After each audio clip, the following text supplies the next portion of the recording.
El Evangelio es para todos.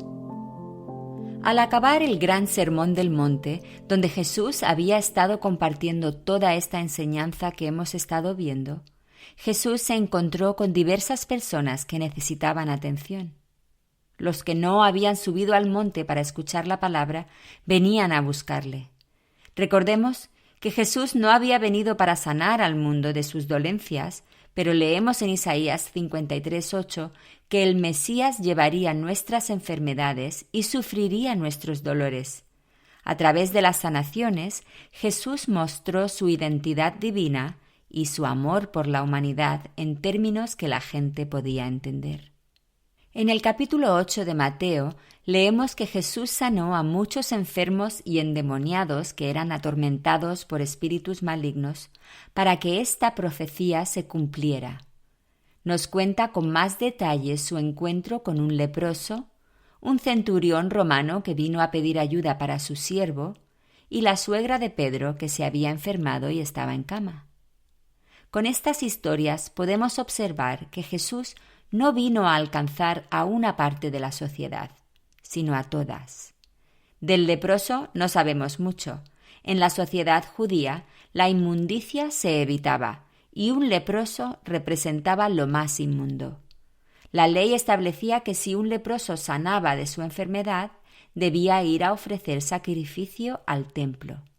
Jesús se acercó a él, lo tocó, aun siendo inmundo, y después de sanarlo, lo envió al sacerdote pidiéndole que no dijera nada del encuentro con Jesús. Pero aún así, la voz se extendería y muchos vinieron a Jesús a ser sanados. Al entrar en Capernaum, ciudad donde vivían Pedro y Andrés, se le acercó un centurión. Este romano, junto con otros centuriones que vemos aparecer en los evangelios, había oído de Jesús y sabía de su poder. Su siervo, el cual sería judío, había sufrido alguna desgracia, ya que se encontraba en la casa paralizado y gravemente atormentado de dolor. Jesús se ofreció a ir a la casa y sanarlo. Mas el centurión, mostrando su fe y respeto hacia el Señor Jesús, le dijo que no era necesario que fuera hasta allá. Respondió el centurión y dijo: «Señor, no soy digno de que entres bajo mi techo. Solamente di la palabra y mi criado sanará, porque también yo soy hombre bajo autoridad y tengo bajo mis órdenes soldados. Y digo a este ve y va, y al otro ven y viene, y a mi siervo haz esto y lo hace».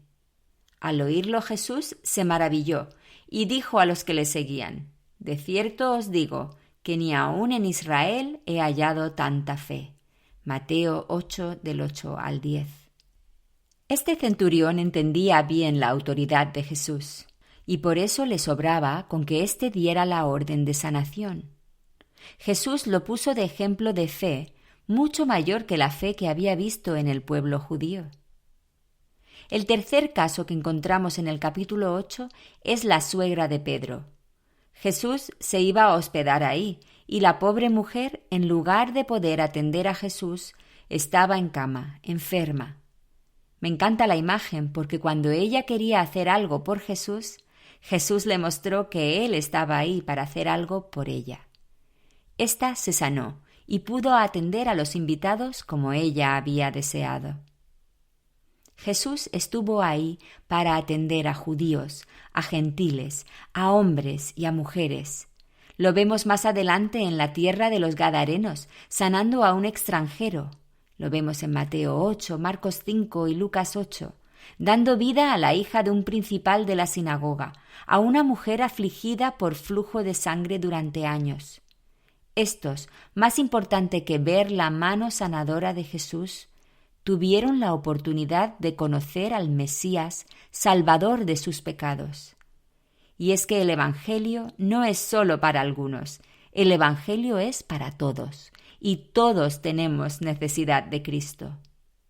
Estas personas sanadas, tiempo después de esta experiencia, todavía tuvieron que llegar al momento de la muerte, pero la salvación del alma por la fe depositada en Cristo es eterna.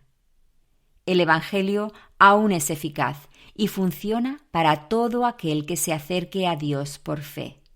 ¿Vendrás a Cristo para salvación?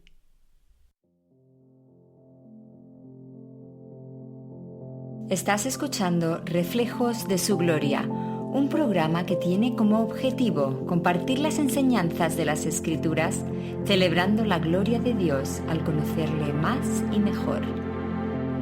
Te animo a indagar conmigo, comenzando con un viaje a través de la Biblia, viendo no solamente la historia, sino descubriendo a la persona del Mesías, reflejada en las páginas de las Escrituras de principio a fin.